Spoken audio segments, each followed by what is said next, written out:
வணக்கம். இன்றைய முக்கிய செய்திகள். இந்தியாவிற்கான 2 LPG சரக்கு கப்பல்கள் ஹார்முஸ் நீரிணையை கடந்து பயணம் மேற்கொண்டது.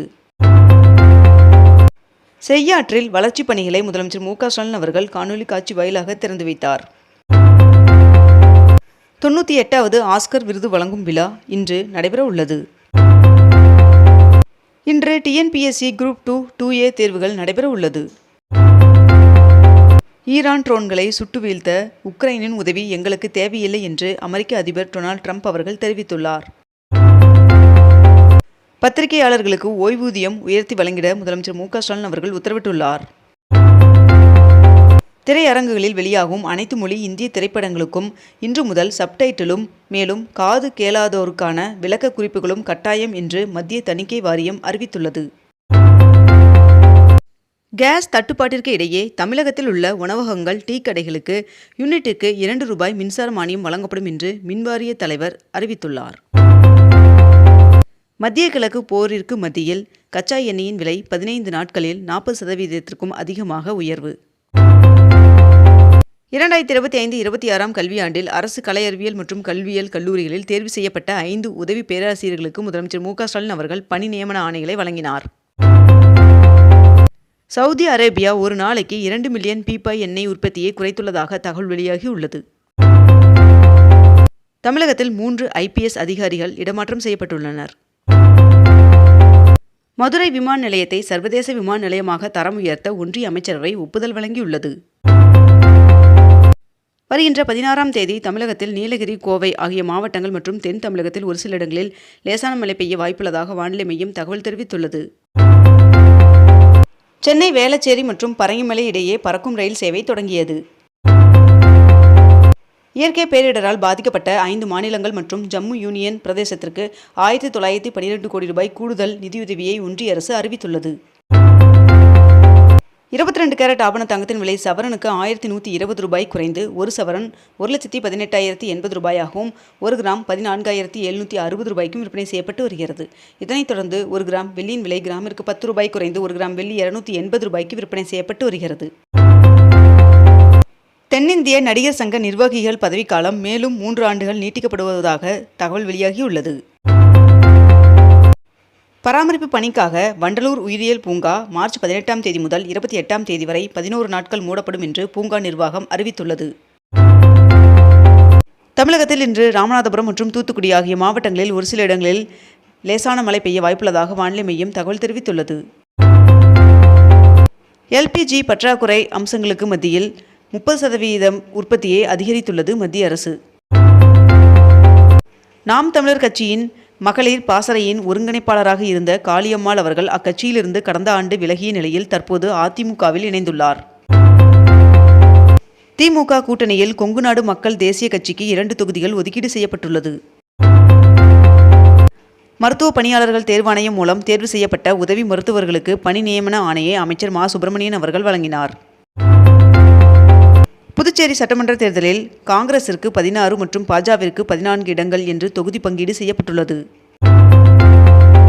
ஜல்ஜீவன் திட்டத்தில் தமிழ்நாட்டிற்கு தர வேண்டிய நிலுவைத் தொகை 3112 கோடி நிதியை உடனடியாக விடுவிக்க வேண்டும் என்று பிரதமர் நரேந்திர மோடி அவர்களுக்கு முதலமைச்சர் மு.க.ஸ்டாலின் அவர்கள் கடிதம் அனுப்பியுள்ளார். அமெரிக்கா, இஸ்ரேல் நடத்தும் தாக்குதலில் ஈரானில் இதுவரை 1444 பேர் உயிரிழந்துள்ளனர் என்று தகவல் வெளியாகியுள்ளது. மதுரை தெப்பக்குளம் மாரியம்மன் சுவாமி கோவிலின் ஆண்டு திருவிழா கொடியேற்றம் நடைபெற்றது. பாட்டில்களில் பெட்ரோல் விநியோகிக்க கூடாது என்று பெட்ரோல் விற்பனை நிலையங்களுக்கு இந்திய ஆயில் நிறுவனம் அறிவுறுத்தியுள்ளது. தொழிலதிபர் அனில் அம்பானி அவர்களின் ₹581 கோடி சொத்துக்கள் முடக்கப்பட்டுள்ளது. நியோ மேக்ஸ் நிறுவனத்திற்கு சொந்தமான 7000 கோடி மதிப்பிலான சொத்துக்கள் விற்பனைக்கு தயாராக இருப்பதாக உயர்நீதிமன்றத்தில் அரசு தரப்பில் தெரிவிக்கப்பட்டுள்ளது. சிதம்பரம் நகரில் போக்குவரத்து நெரிசலை தவிர்க்க ₹28 கோடி மதிப்பில் இணைப்பு சாலை அமைக்கும் பணியை அம்மாவட்ட ஆட்சியர் தொடங்கி வைத்தார். நெடுஞ்சாலைத்துறை சார்பில் ₹1843 கோடி செலவில் அமைக்கப்பட்டுள்ள 11 சாலைகளை முதலமைச்சர் மு.க.ஸ்டாலின் அவர்கள் திறந்து வைத்துள்ளார். ஈரான் வெளியுறவுத்துறை அமைச்சருடன் இந்திய வெளியுறவுத்துறை அமைச்சர் ஜெய்சங்கர் அவர்கள் தொலைபேசியில் உரையாடினார். 28,639 பயனாளிகளுக்கு 254 கோடி ரூபாய் மதிப்பிலான அரசு நலத்திட்ட உதவிகளை துணை முதல்வர் உதயநிதி ஸ்டாலின் அவர்கள் வழங்கினார். தமிழ்நாடு முழுவதும் 37 மாவட்டங்களில் நடப்போம் நலம் பெறுவோம் 2.0 திட்டம் தொடங்கப்பட்டுள்ளது.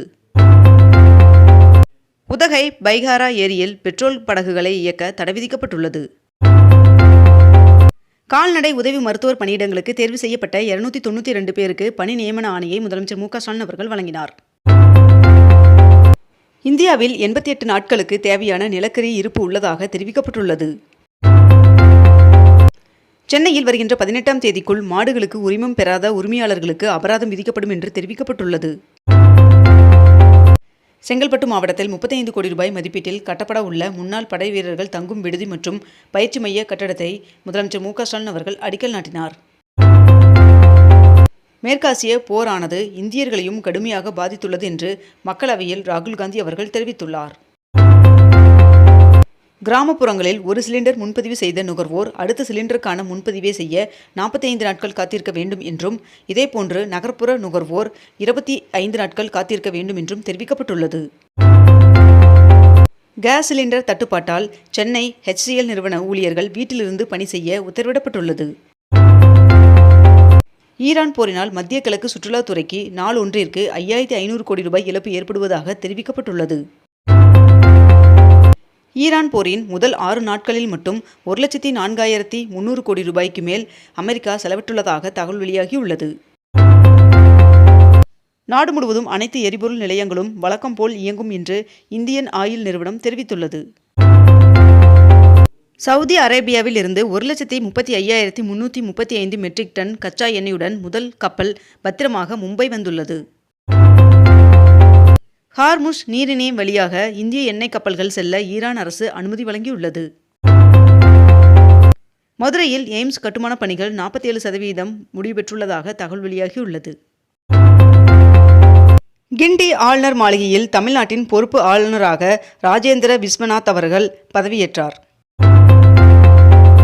தமிழ்நாட்டில் பெட்ரோல் டீசல் தட்டுப்பாடு இல்லை என்று பெட்ரோல் பங்க் உரிமையாளர் சங்க தலைவர் முரளி அவர்கள் தெரிவித்துள்ளார். வீட்டு உபயோக சிலிண்டர்களை வணிக ரீதியான தேவைகளுக்கு பயன்படுத்தக்கூடாது என்று தமிழக அரசு தெரிவித்துள்ளது. மதுரை கள்ளழகர் வைகையில் இறங்கும் விழா மே 1ஆம் தேதி நடைபெறும் என்று கோவில் நிர்வாகம் அறிவித்துள்ளது.